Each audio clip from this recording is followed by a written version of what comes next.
What's up guys, I'm Exotic Gaming and today I am back with another awesome Pixel Gun 3D weapon review, this time on a really cool new melee weapon added into the brand new 12.1.0 updates called the Meat Grinder.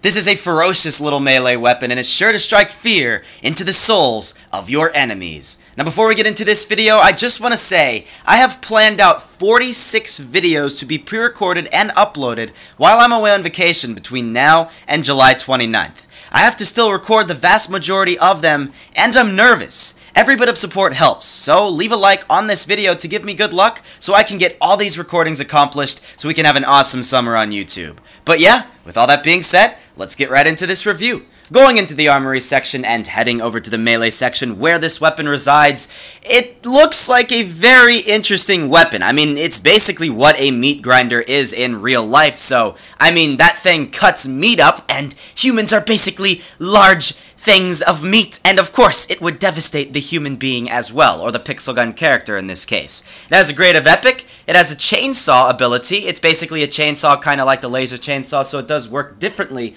than some of the other melee weapons in Pixel Gun 3D. It's a melee, obviously, I don't even know why they need to say that, and then it has the bleeding effect, which is pretty cool. You don't have too many weapons in the melee section have these health damaging effects to them. It has a 22 efficiency, a 96 attack, and a 125 mobility, and it's very odd because the way you use this weapon is a lot different than a lot of the other melee weapons in Pixel Gun 3D. I think I've somewhat gotten the hang of it, but it still is very different from a lot of the other ones you use. Like if you were to compare this with, say, for example, the Santa Sword, they're completely different weapons, and the way you use them are very different. You have to be a lot more abrupt and close ranged with this weapon than the Santa Sword. With the Santa Sword, you can kinda, hit them and then bounce back. Hit them and bounce back when you're using that, and it's just because you have one little swipe with your sword against that enemy player. With this one, you kinda have to hold it on the enemy player, and that's how you can actually kill them. It's really weird,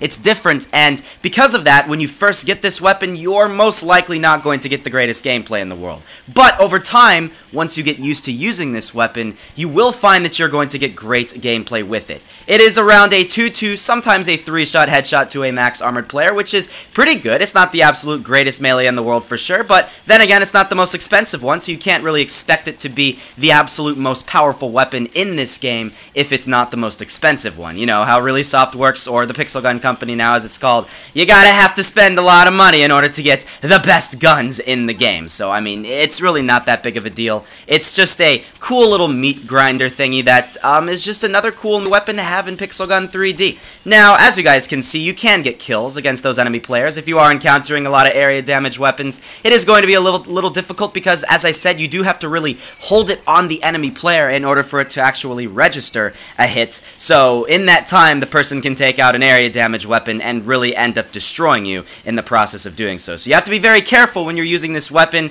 You need to be very, very jumpy. You need to be moving all around and try to avoid things like the Ghost Lantern, because if you don't, well, you're not going to really do too well when you're using this weapon. But you can do alright. You can do pretty good with this weapon. Is it the absolute greatest melee weapon in the world? No. Obviously it's not. But you can do alright, and that's the most important part when you're using this weapon. I like using it. It's not my absolute favorite melee weapon for sure. I don't generally like the chainsaws all that much in this game anyways. I tend to prefer more of the swords. I would definitely choose the Santa Sword or the Candy Baton or something like the Power Claw by far before I would choose this weapon. But I mean, I can still get a decent amount of kills with this thing. As you guys can see, it's just a little difficult to take people with their area damage weapons out when you're using this one. But in that short amount of time that I was in this match, I got 4 kills, and that was about 2 minutes or so of gameplay, so it's not that bad. It's pretty good, and overall, it's a probably pretty average melee weapon to have in Pixel Gun 3D. Now, it's not as good as the Chainsaw Sword. If you were to compare this thing with the Chainsaw Sword, a lot of people are probably going to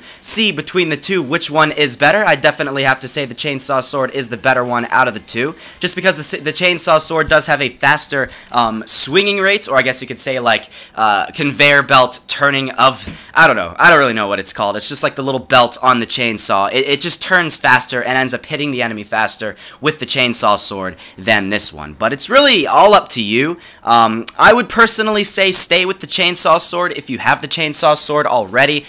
You wouldn't really need to waste any coins or gems to get something like this. I believe it's gems. Yeah, you wouldn't really have to spend any gems to get this thing because overall, it's really not a necessary weapon in Pixel Gun 3D. I mean, it's fun, as you guys can see. It's just, I would say stay away from this if you're tight on gems and coins because you could probably do without this thing just fine. I mean, going up against the Ghost Lantern, there's really no comparison. You're not going to be able to take those people out when you're using this thing, when it's a 2 to 3 shot headshots, and that Ghost Lantern's a 1-shot body shot regardless where it is when you hit them. So just keep that in mind. It doesn't have the greatest range in the world, but then again, it is a melee weapon, although I do find that some other melee weapons in this game have a larger range than this, so it's just, you know, it's really all up to you. But overall, it's a very average melee weapon, and I would say just stay away from it if you are really tight on gems in this game, because it's not a necessary weapon in Pixel Gun 3D. I'm struggling right now just because everybody has to use the Ghost Lantern, and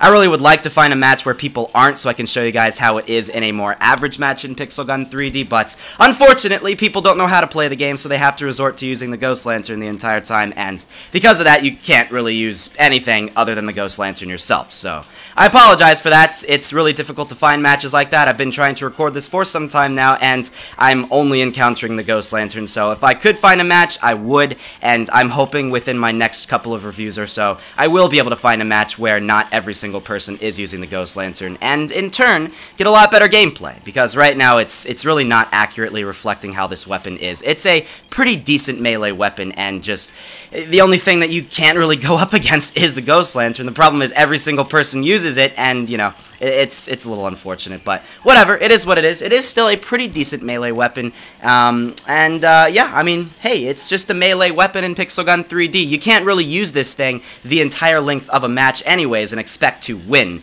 as with every melee weapon in this game. There are a lot of people that will take out a melee weapon and use it the entire 4 minutes or so of a match and then be confused why they did not get first place, and the reason is because a melee weapon is generally designed to be a sort of backup thing. Say you take out your Iron Dringling, you get a lot of damage to the enemy player, and then when they get too close to you, then you can take out the Meat Grinder or any other melee weapon and then finish them off. I'm going to leave this match just because I do not want to deal with every single player using the Ghost Lantern. I'm going to try to find something where some people are using other weapons, and that way I can show you guys more accurately how this weapon is going to perform against the people that you come in contact with. So let's go find something here in Pool Party. This is where we just were in earlier. Another good map is Mafia Cottage, but then again, in Mafia Cottage, it is a more open map on the outside, and people can be jumping up and down a lot, and when people are jumping up and down, jumping all around, it's a little more difficult to hit them with a melee weapon, so that is where you really have to take that into account,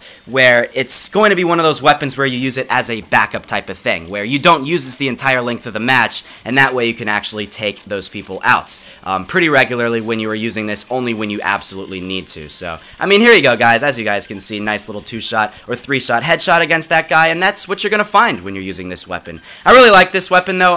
Not my favorite melee weapon, but I do like it a lot, and yeah, overall, that's mainly it. I don't really have much else I need to say here. If I was to rate this weapon between 1 to 10, I'd probably give this thing around a 7, just because with a 3-shot headshot to a max armored player, it's going to be difficult at times to take people with max armor out. You can do it, but it is more than likely going to result in you dying. But I mean, as you guys can see, I still can take people out on occasion, and you just really have to feel how the chainsaw works when you're using it. You have to realize that it performs differently than some of the other melee weapons in Pixel Gun 3D, and in turn, you're going to have to adjust your playstyle when you use it. So, overall, yeah, that's basically it. I mean, as long as you can find a match where not every single person is using the ridiculously overpowered weapons, you should be good, and that's why I always say in these reviews, if you do encounter somebody in a match that's using that, you know, if you find a match like that Silent School match that I was in where every single player was using the Ghost Lantern, for example, it's probably best to just leave that and then not try to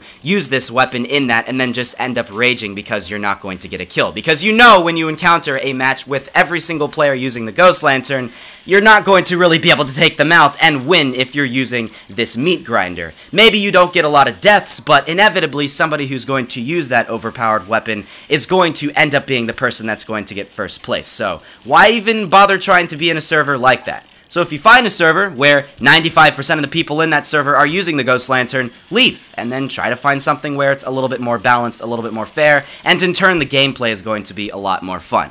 But overall, that's basically it. I don't really have much else I need to say here. I was just doing a couple more minutes of gameplay, trying to enlighten you guys on how you should be playing Pixel Gun 3D and how you can have a better player experience as well. I want you guys to have a good player experience. I don't want you guys to be mad and raging the entire time while you're using these weapons just because every single person is using an overpowered weapon in the match that you go into. But, yeah, that's basically it. I really hope you guys did enjoy this review. I apologize for that Silent School match just earlier where every single person was using that, and in turn I didn't really get too many kills in that, but this pool party match is a little bit better and because everybody's using different weapons and I can show you guys more accurately to how this weapon performs and get a little bit better gameplay because of it. So yeah, that's basically it. Thank you all for watching. Make sure to comment down below whatever other weapon you want to see me review next. I already have those things pre-recorded, but then again, I still have not left on my trip yet, and I can always adjust that based off of what you guys want to see. I was originally planning on pre-recording. I actually didn't check my list. I can go show you guys right now what I was planning on pre-recording. I have the meat grinder, and I think the next one I'm planning on reviewing is the charge rifle, so that can always change depending on what you guys want to see, but yeah, that's basically it. Thank you all for watching. Make sure to leave a like on this video for good luck with the pre-recordings. If you are watching this, I leave on June 4th, guys, but it is May 23rd right now. Between May 23rd and June 4th, I have a lot of videos that I have already planned out, and then there are the ones between June 4th and July 29th that are all going to have to be pre-recorded before I leave on my trip. So it'll be difficult, but it could be done. So yeah, thank you all for watching, and I will see you all in the next episode.